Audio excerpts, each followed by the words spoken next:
Folks, welcome to the Prepared Homestead. This is Travis. Thank you all for stopping by to watch.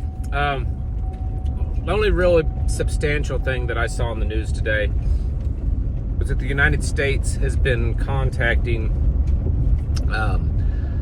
Arab countries in the Middle East and warning them that the intel that they have is that Iran will attack Israel in the next 2 to 3 days. Now, we've heard that before. That's certainly not the first time we've heard that, right? But they do seem to be a little bit more serious about the possibility of this happening. So maybe it will. There's a lot of maybes going on right now, but there's definitely things that are happening that are very real. And my personal opinion, a lot of this is just speculation and gut instinct, but my personal opinion is that we're headed into a rough season. You know, fall is getting close to being here, and then before you know it, it'll be winter. But fall will be here soon, and the election will be here in what, 60 days? I don't remember. I don't even keep up with it. Mostly because I think that regardless of who wins this November, I think that we are in for a very destructive time period. It could be the long-term destructive time period. You know, there is the Agenda 2030.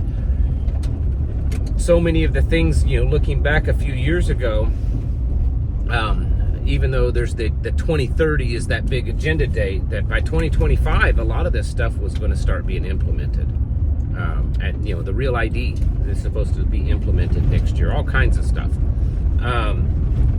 So I personally think that this fall is going to be the real beginning of destruction for us. It doesn't mean that it's going to be really, really bad this fall, but I think it's going to start, and we really have to be getting ourselves pretty serious when it comes to stocking up on it. You know, there's all kinds of things that you can stock up on, but most of these other things, they make your life easier, right? They're not necessarily going to help you survive. It makes surviving easier. The main things you need to stock up on, and I know they're the basics, and every prepper channel talks about them all the time, is food, medicine, water. And I seriously, I put those above guns and ammo. Yes, guns and ammo are super critical, but if you don't have food and water and medicine, then, you know, the guns and ammo aren't going to be good for so long, because you're not going to be around. And if you only have guns and ammo and not the other stuff, then you'll end up probably trying to take it from people and be some kind of marauder. So food, water, and when I say water, that means you do need to have some water stored. But the main thing is you need to have a water source around you that you can get water from, and then you need to have a way to purify, to disinfect that water.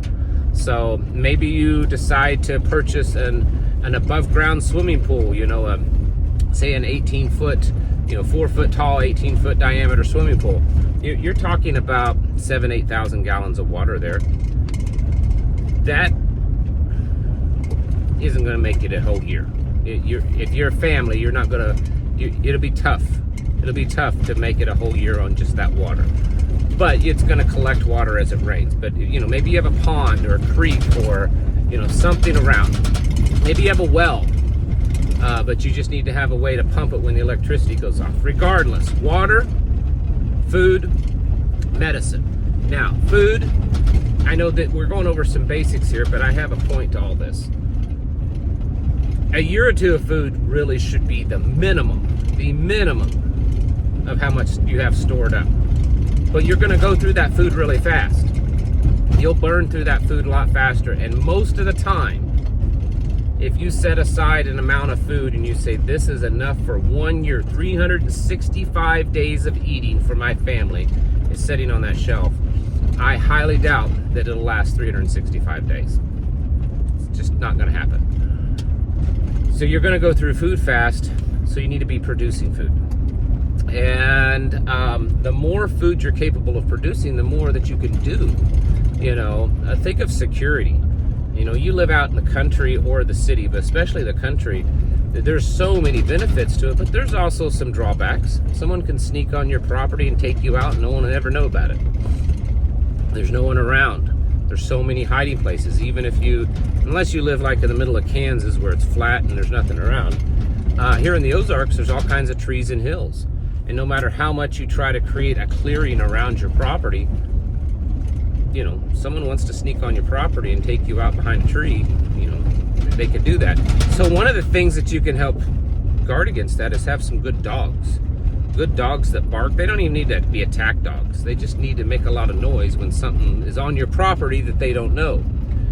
Well, how are you going to feed those? Food production. It's essential and it's important. If you are not producing enough food to get by, you're going to die. That's just it. You have to produce food. You know, chickens, goats, rabbits, cows, sheep, you know, pigeons, pheasant. I don't care. You need to produce lots of food, the maximum amount. And if you're not at your maximum level of what you believe to be maximum level, keep pushing yourself. Same thing with your garden.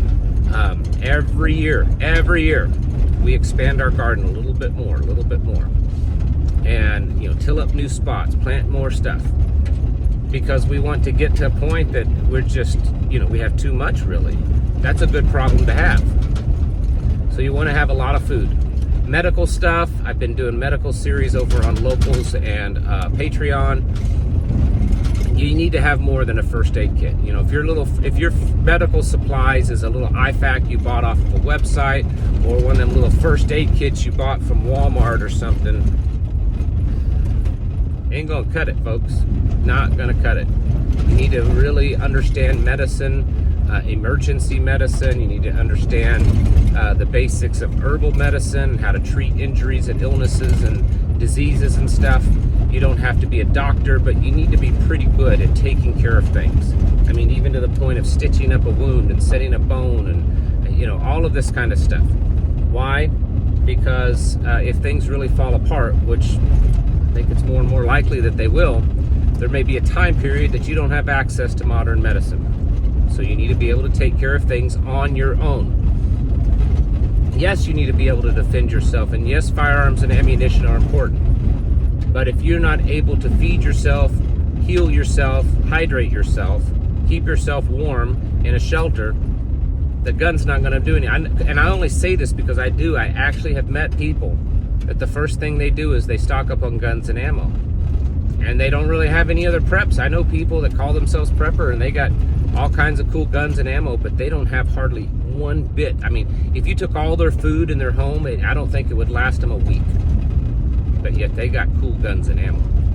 You need to have food, and you need to be able to produce it. The stuff that's headed towards us, none of us know for certain.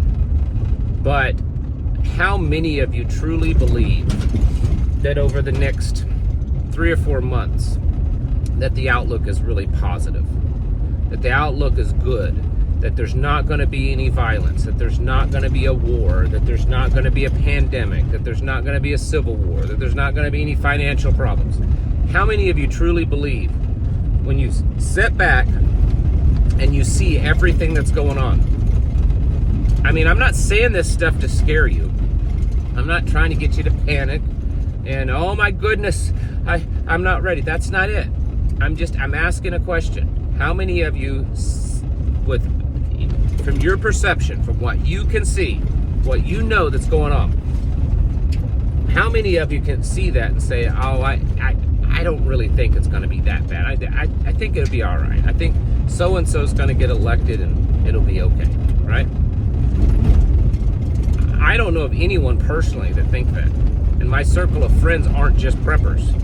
I don't know anyone that thinks that. We are headed into a rough time period, and you and I know that, but what I worry, not just you, but for me too, I worry that we're going to get so caught up and busy in the information that we're not taking that information and doing something with it. And, you know, we see all this stuff going on. We hear about it. We know it's bad. We know the direction it's all headed. But I think so many times we get caught up in the consumption of knowledge and not the practical application of it. There's a scripture that kind of is along that line. You should look it up. So we have to be getting practical. Yes, there's all kinds of things that we can be doing that makes us more prepared, building solar systems and water systems and hydroponic systems and all of this stuff. But in the end, if we don't have the basics covered and we're not mentally ready for things to turn south fairly quickly, we're going to get caught off guard. We need to understand this. We need to understand that a perfect storm is happening right before our eyes. And honestly, as much as it hurts some of your feelings, I don't really care who gets elected at this point, because I think we're headed in the same direction either way. And there's a part of me that would just soon do it really fast. Just hurry up and get it done. If we're going to get, communism and New World Order and collapse faster with Kamala, then almost just go ahead and do it. Because it's coming one way or the other. And if you're prepared, you have a greater chance to survive it. If you're sitting around talking about being prepared and consuming all of this knowledge and you're not doing anything, you're not a whole lot better off than the other people out there. So get out there and start working. There's not a lot of time, but the time that we have left, you can still do things. You can still stock up. Things are somewhat plentiful, and while the prices are high, you can still do the things that you need to do. So get out there, stock up, prep, get ready, medical, food, water, shelter, guns, ammo, and all the other stuff. But most especially, get your heart right with God Almighty. You need to be building your relationship with Jesus stronger and stronger every day, because that's where the real battle is going to be. Folks, it's time to get your houses in order and prepare yourselves mentally, physically, and spiritually. Thanks for watching. Catch you in the next video.